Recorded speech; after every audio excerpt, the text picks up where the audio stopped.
കേരളത്തിലെ ബീച്ചുകൾ എല്ലാ നിലയിലും ടൂറിസ്റ്റുകളെ ആകർഷിക്കുന്നതാണ്. വർക്കല ബീച്ചിൻ്റെ പ്രത്യേകത നമുക്കൊക്കെ അറിയാം, വളരെ ലോകപ്രസിദ്ധമാണ്. ഉയരങ്ങളിൽ നോക്കി ബീച്ച് കാണാൻ വേണ്ടി പറ്റുന്ന അപൂർവം ബീച്ചുകളിലൊന്നാണ്. വർക്കല ബീച്ചിലും വാട്ടർ സ്പോർട്സിന് അനന്ത സാധ്യതയാണ്. കേരളത്തിലെ ബീച്ച് ടൂറിസത്തെ വികസിപ്പിക്കാൻ വേണ്ടി ബീച്ചിൽ വാട്ടർ സ്പോർട്സ്, അഡ്വഞ്ചർ സ്പോർട്സ് വിപുലീകരിക്കുവാൻ സർക്കാർ ഉദ്ദേശിച്ചു. ഇതിൻ്റെ ഭാഗമായിട്ടുള്ളൊരു പ്രധാനപ്പെട്ട പദ്ധതിയാണ് ഫ്ലോട്ടിംഗ് ബ്രിഡ്ജ്. ഇപ്പോൾ കാസർഗോഡ്, കണ്ണൂർ, കോഴിക്കോട്, മലപ്പുറം, തൃശ്ശൂർ, എറണാകുളം, തിരുവനന്തപുരം ഇത് 7ാമത്തെ ഫ്ലോട്ടിംഗ് ബ്രിഡ്ജാണ്. 7 ജില്ലകളിലായി. ഇനി കൊല്ലത്തും ആലപ്പുഴയിലും ഫ്ലോട്ടിംഗ് ബ്രിഡ്ജ് അതിൻ്റെ പ്രവർത്തനം ആരംഭിക്കും. അങ്ങനെ 9 തീരദേശ കടലോര ജില്ലകളിൽ ഫ്ലോട്ടിംഗ് ബ്രിഡ്ജ് വരും. ഒരു ജില്ലയിൽ ഒന്നെന്നുള്ളതിലാണ് തുടങ്ങുന്നത്. അത് വ്യാപകമാക്കും. ഇത്തരം വാട്ടർ സ്പോർട്സിൻ്റെ സാധ്യതകളെ കേരളത്തിലെ ബീച്ചുകളിൽ അവതരിപ്പിക്കാൻ ആണ് ഞങ്ങൾ ഉദ്ദേശിക്കുന്നത്.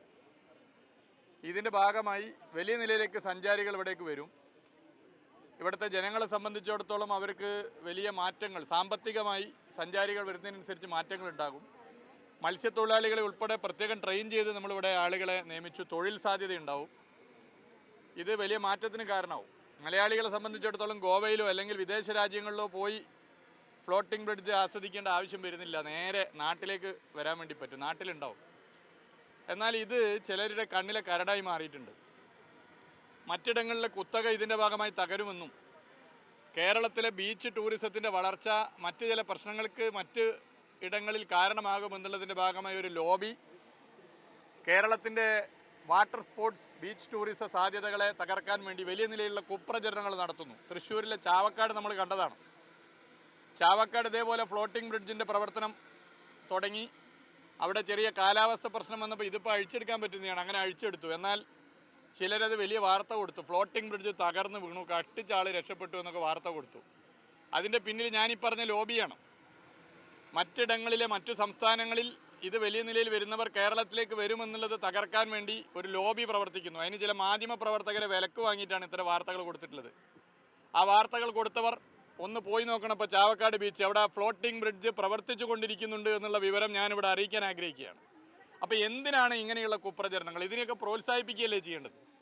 ഇതിനെ പ്രോത്സാഹിപ്പിക്കണം. കേരളത്തിലേക്ക് കൂടുതൽ സഞ്ചാരികൾ വരണം. ഈ വർക്കല ഒട്ടേറെ വികസന സാധ്യതയുണ്ട്. ഇവിടുത്തെ MLA ശ്രീ ജോയിയുടെ നേതൃത്വത്തിൽ ഒട്ടേറെ ഇടപെടലുകൾ നടത്തുന്നു.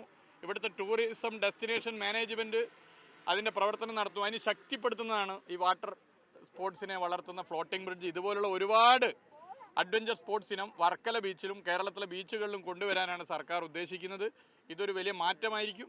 ഈ മാറ്റം ഇന്ത്യയിലെ മറ്റു ചില സംസ്ഥാനങ്ങളിലേക്ക് മാത്രം വാട്ടർ സ്പോർട്സിന് പോകുന്നവർക്ക് കേരളത്തിലേക്ക് വരാൻ ഭാവിയിൽ സാധിക്കുന്ന നിലയുണ്ടാകും.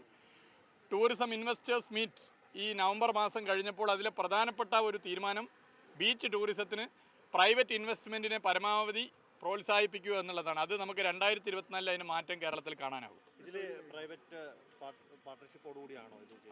പറഞ്ഞേക്ക് ഇതിൻ്റെ മറ്റു കാര്യങ്ങൾ അങ്ങനെ തന്നെയാണ്, ആ നിലയിൽ തന്നെയാണ്.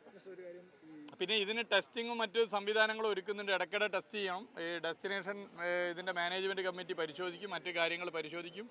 ജനങ്ങൾക്ക് എല്ലാ സൗകര്യങ്ങളും ഒരുക്കണം. ഇതൊക്കെയാണ് പൊതുവെ തീരുമാനിച്ചത്. നമ്മൾ അതിലേക്ക് പോകണത്. നല്ലൊരു എല്ലാവർക്കും ക്രിസ്മസ് ദിനാശംസകൾ.